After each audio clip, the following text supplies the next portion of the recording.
Fraser. Eddie, You right? Before we look ahead to Sheffield United, can you just have a further thought on Crystal Palace and in reflection, why do you feel it didn't go so well for you the other night?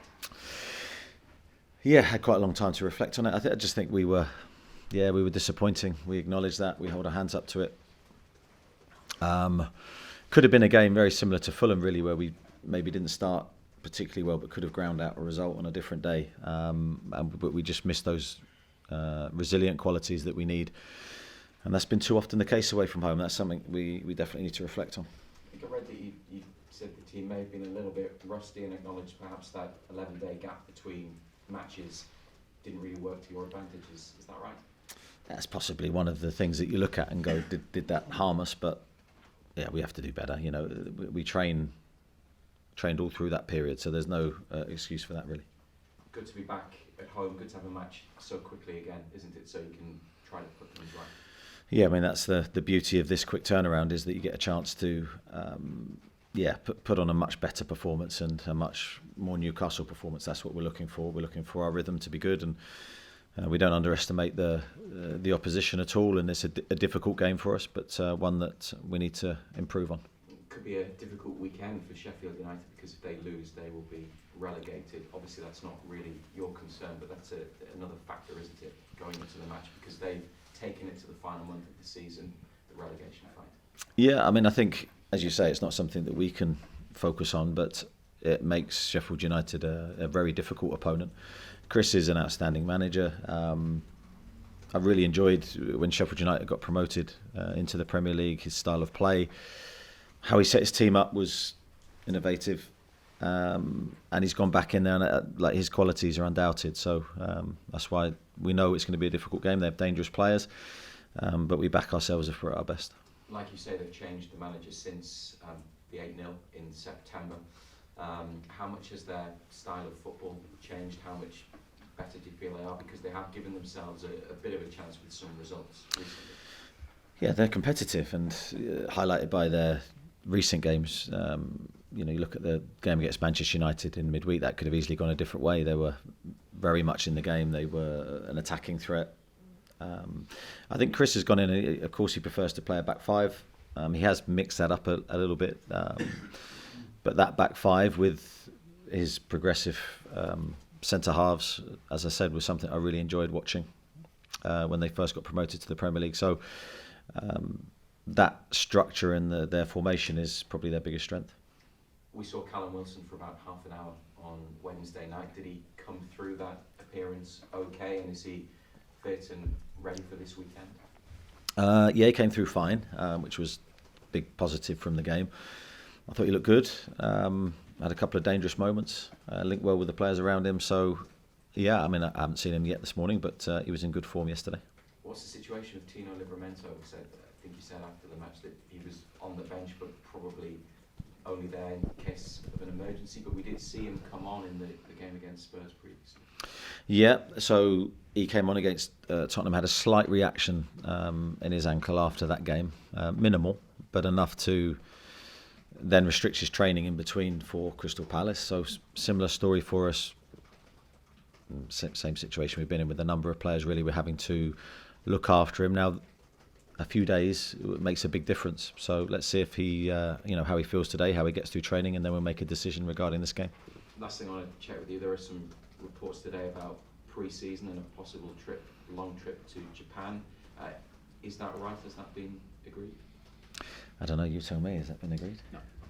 No, not confirmed. Okay. Apologies. Eddie, it was unlike you to be as critical as you were after the match about the performance of the players. Do you hope that your words will have landed ahead of tomorrow?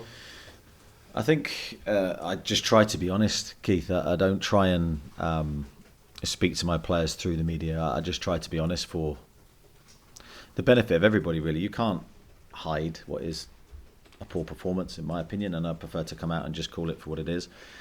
Likewise, I'll always give praise and credit when it's due the other way. I think the players know themselves, though. I don't think they need me to tell them that wasn't us at our very best, and that's the challenge, is to be consistent. I think we have been for a period of time. That was probably the first dip in a while. And with the games running out now, and Europe on the agenda for you, you can't afford another one like that, can you? No, we can't, and that's why we have to learn and absorb all the lessons that we received from Wednesday. You know, the Premier League is, and it's spoke about all the time, but it's so difficult. Every game, you look at Crystal Palace, they had some really good players, dangerous players, and we allowed them to hurt us. And Sheffield United will be exactly the same. So it's up to us to firstly go into the game with the right mentality, approach the game in the right way, and then let our players express themselves in the right way. It's been such a testing season for you in a number of ways. You want to ensure that you've got something tangible at the end, that you've got something to show for all your efforts and everything that you've been up against. Yeah, I mean that's of course the aim. I think if we can, that would be a season where we've learnt a lot. I think we've developed a lot. There's certain players that will have really grown from their opportunities, and we'll be in a much better place for next year. But we have to finish the season strongly. We have to take that momentum into next season. We have to set a marker on how we want to play in every game, and use that as a foundation really for next year. So these are important games for us. We're me personally leading the team, under no illusions about how important every single game is now as we build to next season. And it's so tight between a number of teams, yourself, Manchester United, Chelsea, West Ham around there as well. Do you expect the race for a European spot to go right to the wire? Yeah, possibly. I think, as you say, there's a host of teams, and probably all the teams in and around us at the moment will be a little bit frustrated because I think we've all been slightly inconsistent. So I think we're all searching for a formula and a momentum lift into the last few games. But we still have a lot of good games to play, tough games to play. But we're looking forward to the last 5. I know you said a number of times before that you've got a group of players there from different backgrounds, an eclectic group. We noticed overnight that Matt Ritchie had passed his large goods vehicle test. He looked pretty happy about it as well. That's a bizarre one, eh? I mean, that shocked me, and I think I know Matty pretty well, but I found out about this, that he was learning to drive the heavy goods vehicles about a week ago. But I think it sort of shows his inquisitive nature, and he's always trying to improve himself. So it's a slightly different thing. It's a nice story to talk about. Maybe drive you guys around team bus next season. Yeah, I think it might be a bit expensive for us. Thanks, Eddie. Eddie, you could see, how frustrated you were on Wednesday night. Obviously, you could see how frustrated you are still now. What have the players been like since? You're saying you want a reaction from them. What have they been like in the last 24 hours or so? I think everyone reacts differently to disappointments. I think all you ask of your players is they self-reflect. That's all I ask. They self-reflect, they analyse, and they're honest with themselves. I think then once you get to that point, and hopefully the reflection is true to what they delivered, then you set about focusing on the next performance, because there's no point looking back, but you have to do that learning first. That's how I've always been as an individual. I think you've got to be very honest whether you perform well or not. And it applies to me as much as the players, and then we move forward together. Obviously, it's not the first time in your managerial career that you've experienced poor away form, shall we say. The question is, in your experience and from your experience, what do you do about that away form with 3 of the remaining games away from home?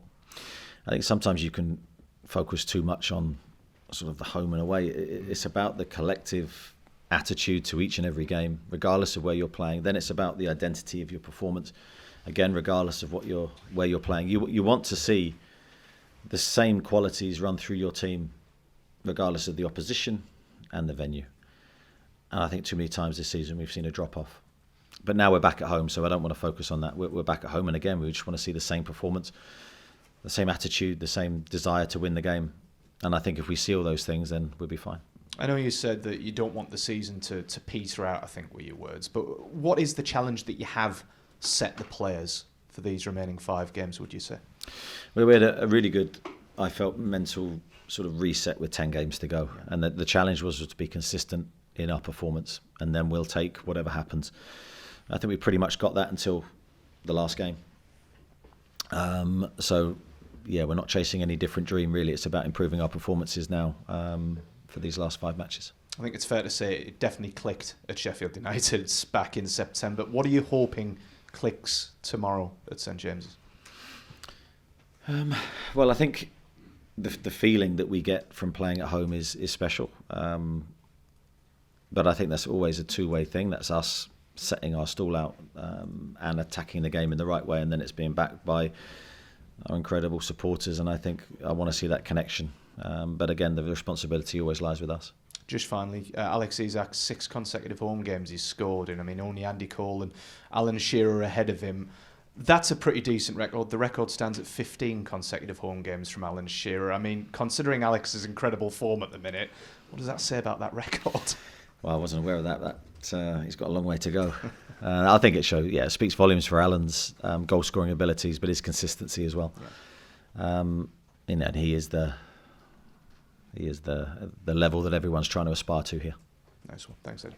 Misha?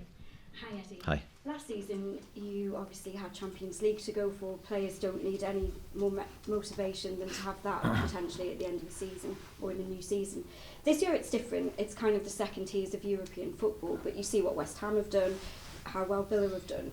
You know, that potential to actually win something in Europe. Are you dangling that carrot in front of your players to galvanise them for the end of the season? Yeah, I think it's a nice way of putting it. I think, as you say, last year we needed no incentives. We were going into every game with the prize firmly in our sights at the end of the season. I think we're there this season. I think the players see it. I think they know it. That any form of European qualification after the season we've had would be a success. Of course, we'd love the bigger competition, the better competition. That's what we're striving for. I think as a group they know it. But we're playing against good teams, and there's always that challenge you have to rise to in every game. We didn't do well enough against Crystal Palace, but we have to learn from it. Earlier in the week, Gordon gave a really interesting interview to Gary Neville, and I think he surprised a lot of people talking about the work he does away from the pitch and training, about visualisation, so that, you know, he can make the most of those big moments he gets in games. Recently, Mo Salah talked about meditation that he does away from the training ground and so on. This kind of more holistic side to football training that probably wasn't around so much when you were playing. Do you as a club work on that with your players, or do you kind of leave it to them to kind of, you know, take it up if they wish? Well, I think we're making the earlier inroads into that. We've appointed a head of psychology who's started building relationships with the players. I think we'll explore that further into next season and beyond. But I do think there's so much we can do to help the players in that respect. It's great to see some of the players already have started that. I think Anthony's come from a background where he's naturally inquisitive. He wants to explore different things that can improve his performance, and we back that totally. Thank you. Thanks, Misha. Damien? Any successful teams, when they don't play so well, find a way to win? You did that last season. It's been a bit tougher to do it this season. Why do you think that might be? Yeah, it's been one of the qualities that's been missing for us this year. You know, I think we showed it against Fulham recently, where we didn't play well, but we ground out a 1-0 win that would never be one that we're going to necessarily show the game again or highlights of the game again. But it was just an important win, as when you play really, really well, there's still 3 points. And we haven't found a way this year to ride difficult moments away from home in the game, to keep clean sheets, and then because we've got attacking players that can win a game in an instant, and to give our attacking players that chance to win tight games. So I think there's a reason, or there's a host of reasons for that. I don't think, as I said before, I don't think it's one specific point. I think there's loads of different things that contribute to that. It's certainly something we're going to have to refine quickly, because that could have been the difference between another 10-12 points on our total this year. And given what you've been through this season, is there part of you that'd be glad to see the back of it? Certain times I've had that feeling this year. I don't think I'm at that point where I want to see the back of the season, because I still think we can achieve something really, really great this year, and look back at, ultimately, when you sit back and reflect on the season and go, it's brilliant for us. And that then helps us for next year. So I think we're in that moment where we're still very positive, but I do think we have to collectively take all our tangible learning points and really grab them for next year and help implement them for next year. You know, we've got a long way to go to get to where we want to be. Okay, Lee, Dominic, and Jordan. Eddie, talking about the narrative of the season, you know, last time Newcastle won the Champions League and they followed it up with a place in one of the other competitions, there's a bit of a hangover feeling around Tyneside at that time. How do you sort of address that sort of narrative this time? Do you believe it's a completely different chapter in the club's history? I think it all depends on how you look at it. I think if you look at any situation negatively, then that can be a hangover. But I'd love to think we look at it slightly differently. So if we can achieve European competition, then I think we go into next year with a lot of hope and a lot of optimism. I don't think we should be in a position where we're looking at anything negatively with what these players have done for the last 2.5 years. I think they've been a credit to the football club. So yeah, I don't see that. From where we've come from in such a short period of time, I think it should all be positive. And looking ahead to the summer, again, we never mentioned names, but are you looking for a certain mentality of player this time around? Obviously, you've paid for potential, or the club has paid for potential in the past. Are you now looking at that sort of elite mentality that can come in and be that European contending player straight away? I think with our current situation and the landscape of the financial position that we're in, I'm not sure we're able to recruit ready-made elite players, the players that you're maybe trying to get across. I don't think we're in a position to do that. I don't think we're in a position to do that last year. So I think we have to be really smart with our recruitment. I think we have to be slightly different to maybe some of the other clubs we're in and around. It's all about the individual player. It's never about what bracket they're in. It's about what can they do for us and how can they take the team or the squad forward. So I think that's where we are. Just finally, I guess that sort of justifies why you were so keen to keep Kieran Trippier in January when you had concrete offers from Bayern, and also is he going to be back anytime soon? Well, we hope he'll be back soon. He won't be back for this game. Kieran's just been so good for us on the pitch and off the pitch that we've wanted to keep our squad together as much as we can. We want to keep our leaders in the squad. We don't want to destabilise the group too much going into the summer. I think we want to try and build on the core squad that we have. Of course, that's my wish, but we have other things to think about as well. Just to follow up from that, how close are the likes of Nick Pope, Miguel Almiron and Joe Linton to the team? Yeah, they're getting closer, and they're not close enough for this match. All in different positions. It's difficult to bracket them as one. Nick is beginning to start his early training sessions with us. Still not participated in a big group session yet, but he's started to be with the outfield players in different shooting drills. So he's getting closer. Joe Linton's visited a specialist recently. He had good news on his comeback. So again, he'll continue to do more. And Miggy's there or thereabouts. So we're hopeful for maybe next week. Just on Matt Targett, is he a player we can expect to see again this season? Probably not, I'd say, at this moment in time. I think, again, if we rushed him back or really hit the accelerator, he could be back for maybe the last game. But with that in mind, we're probably better off letting him have a full summer to rehab. Just finally, previously spoke about Lewis Hall being very close to meeting the performance-related criteria to trigger a permanent deal. Has that now been triggered? I'm not aware that he has. John? Just on the summer transfer, do you have a clear vision in your head on what you want to do this summer? I always have a clear vision of what I want to do. Whether you're able to do that is something totally different. So yeah, I know exactly where I want to take the team and what I want to do with it. But as I said many times before, this is going to be a summer that's difficult to predict, I think, in so many different ways, not just Newcastle related.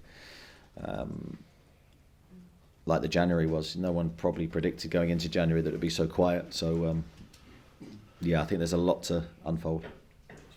Okay, we'll go Luke, Craig and Chris. Just following on from Nisha's question, do you meditate? Yes, I do actually. I wouldn't say regularly. I'm sort of an infrequent now and then, depending on what results are like. Going through a bad spell might be meditating a little bit more. But I'm well aware of that, the benefits of meditation and going into that kind of world, and I'm all for it, and I support the players who want to do it as well. Is the Bruno Guimarães constant transfer rumours, is that making you want to meditate? Nice link. Quite Really good. What speculation? There's been more and more report. You've been linked with every club going really at the moment. There's news of the release clause is out there. There's a claim that there's a window that the release clause is activated. Is that a worry for you? Is it a concern, or what is the situation with Bruno? Well, when I think it's something you don't necessarily have control over, then I don't tend to worry about it. I think it goes without saying, my thoughts on Bruno's situation are that we want to keep him, we want to build our team around him. He's an integral part to what we're doing. I think his form has been very good. He seems very happy and settled. And he'll be thinking about, of course, a busy summer ahead, and where hopefully we can take the team with him a big part of it. But as I say, we're not in control of that, so let's see. And are you aware of the release clause on that window, or is that not something you're aware of? No, I think I'm aware of his contractual status, but it's not something that I focus on. Craig? Is that a smart move by the club that it expires on June the 30th? Because what you want to avoid is a transfer saga with a player like Bruno through the summer, that hard deadline of June the 30th. Is that beneficial to you in the club? Yeah, I think having that was well planned and structured by the club, in a sense that there is sort of a finish point. Yeah, short answer. I try to make it short if I can. Because he is so important, like I say, to expand on that, the last thing you want is us guys, day after day, talking to you in Japan about Bruno's future and all the rest of it. Is that where you're holidaying? Yes, I'd agree. I think we don't want the constant speculation. I don't think that's healthy for the player or for us. So I think, I'll try and expand my answer, but it's the same sort of feeling.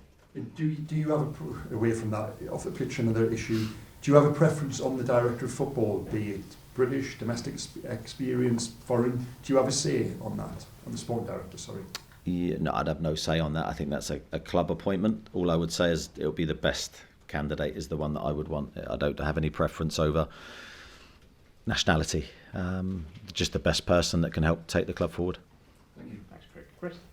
Eddie, just on the sporting director, you'd said at the time when Newcastle were looking for one that you'd like to at least give your view across to the club. Is that something that you have done, and do you feel you've been listened to on that? No, not yet. I think it's one of those things. If the club wanted to seek my opinion, I'd be more than happy to do that. That hasn't happened to this point, and I respect and understand that.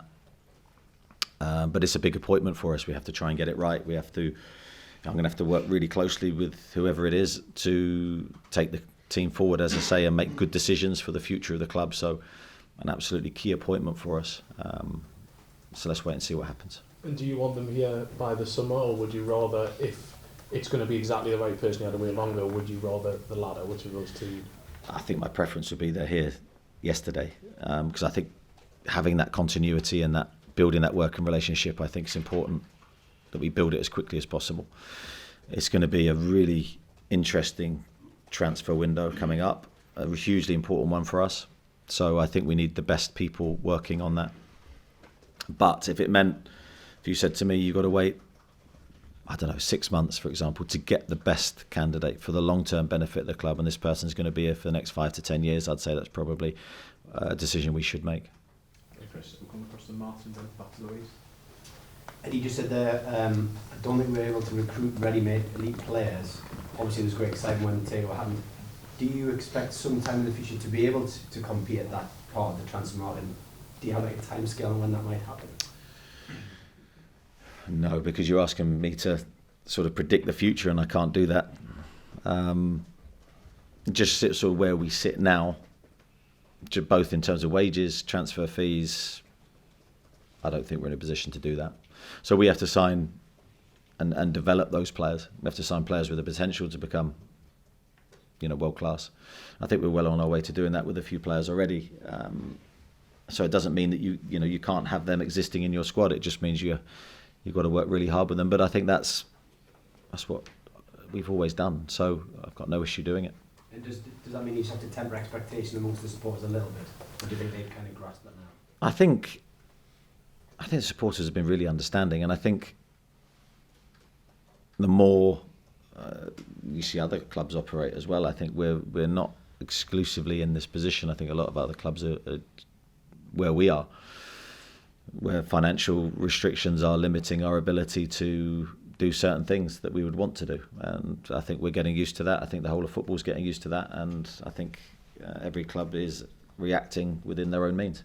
Does it frustrate you a little bit in terms of what the club could do with the looser financial restrictions? I think the only frustrating thing for me is when the outside expectations aren't linear with what's the reality of what you're working with. I think then you become a little bit frustrated because expectations and talk and all the rumours that we're supposed to be signing these players, it just lifts expectations, but the reality's been different for us. So I think that's the only frustrating thing on my part.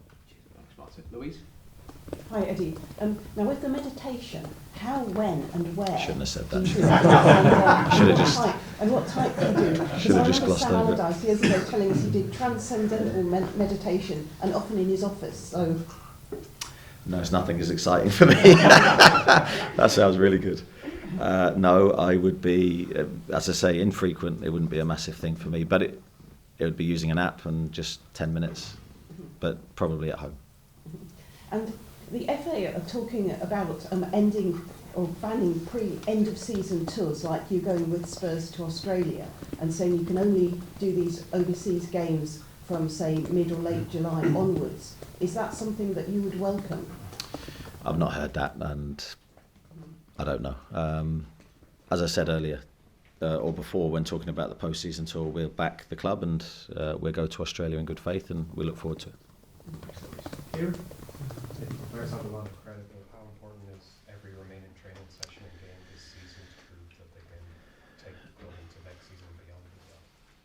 Yeah, but that's my mindset. It's every training session's important. Today's important, although it'll be a light training session in the build-up to the game. And tomorrow is absolutely vital because you're putting on the Newcastle shirt and representing the team in front of our own supporters.